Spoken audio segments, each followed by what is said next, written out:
as Gurukula closed down in Dallas, everyone knew they were going to move, and so I was in the position of like, okay, I was going to try to do another service. I was going to start looking for another service. I've been doing Sankirtan there and temple cleaning and so forth, and so I started writing a proposal to the GBC about making films, and I put that together and pass it on to the GBC, and then GBC was non-committal, naturally, and so I started going directly to Prabhupada because the GBC just wasn't dealing with it, and I spoke with him in Vrindavan, and he was never very very enthusiastic about my making films. I wrote him some letters, and he said, you know, Hitler and Napoleon, all these different people, you know, all made so much propaganda, and then what happened? Nothing happened, you know, it's, they're over, they're finished.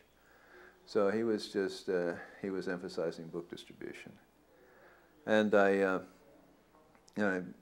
tried to appreciate that, but I had studied film in college, and I was really, you know, determined and anxious. And I still write scripts today, but it was just not to be at that particular time. Anyway, I remember talking with Prabhupada about it, and I'd sent him a draft, an outline of a film, and Harisari said, "This is the boy who has sent you the draft," and the complete dismay on Prabhupada's face. It's like so devastating.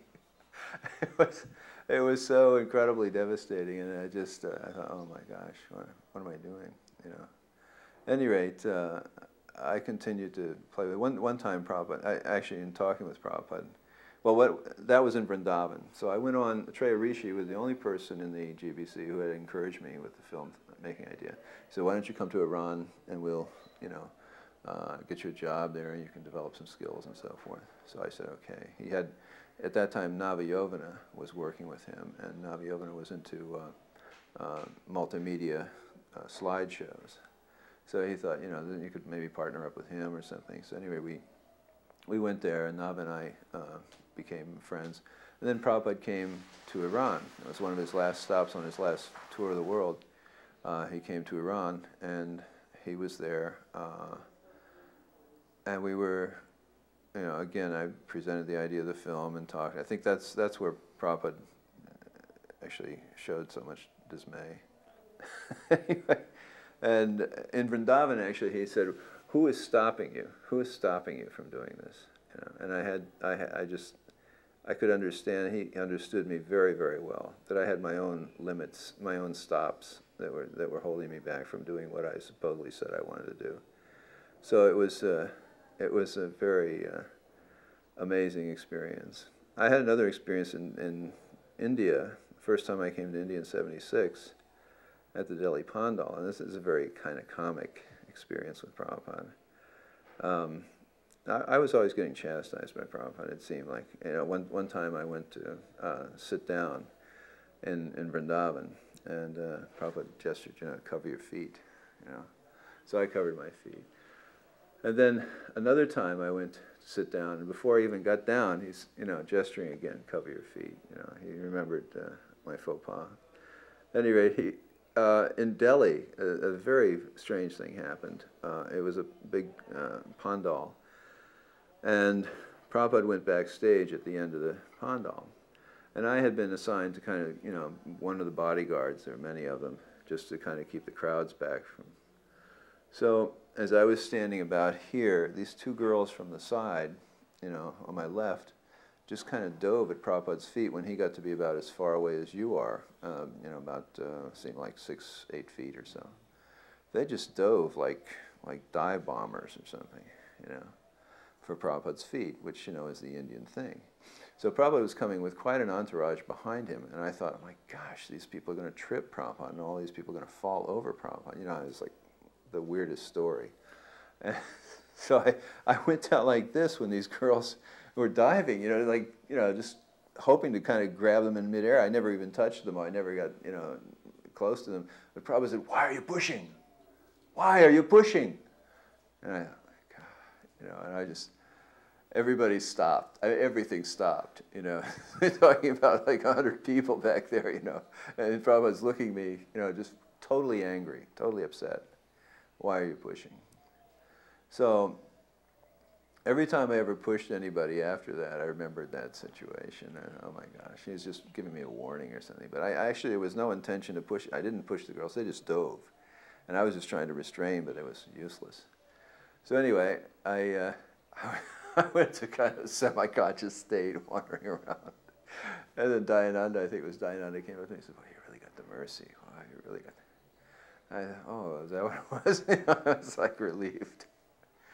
Anyway, so many of these experiences, I guess there's, with the films and the dive bombers, the dive bomber devotees, and just the covering the feet thing, and letters about filmmaking and so on, and personal chastisements, the misconstrued massage. So, all these things they just, Krishna just arranged. I guess I just had more intense false ego than anybody else, and he just arranged that I would get smashed by my spiritual master. And for some time I kind of took it in a negative way, especially when my sadhana started to slide a few years ago. I just started thinking, well, you know, it was like with the Smothers Brothers. Mom always liked you best, you know, he didn't like me that much, and you know, I made up a lot of stories, and but ultimately I can understand that that's my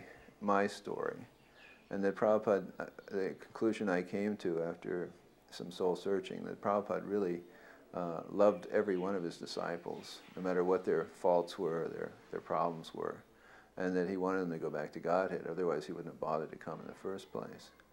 And if he showed some exasperation with us, that was really quite good for us to try to get our act together a little better. And I feel, you know, very, very blessed to have had Prabhupada's association in that way, you know.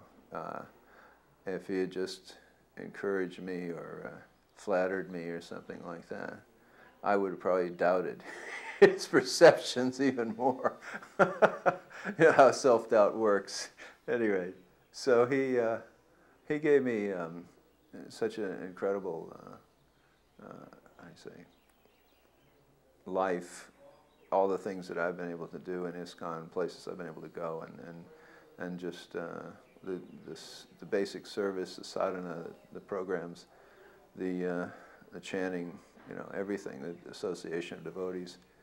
Nobody could ever offer that, I don't think, to anyone else unless he was, you know, pure personality, totally pure personality. It's just not, it's not forthcoming from anyone who has any taint of greed or selfishness. So that's practically the glorification I have for Prabhupada, is that he was, for all of us, you know, he was such a wonderful beacon of light as to what, you know, what Krishna wants for us. Krishna wants us to reappear in the spiritual world too. And Prabhupada's concern and efforts show us that.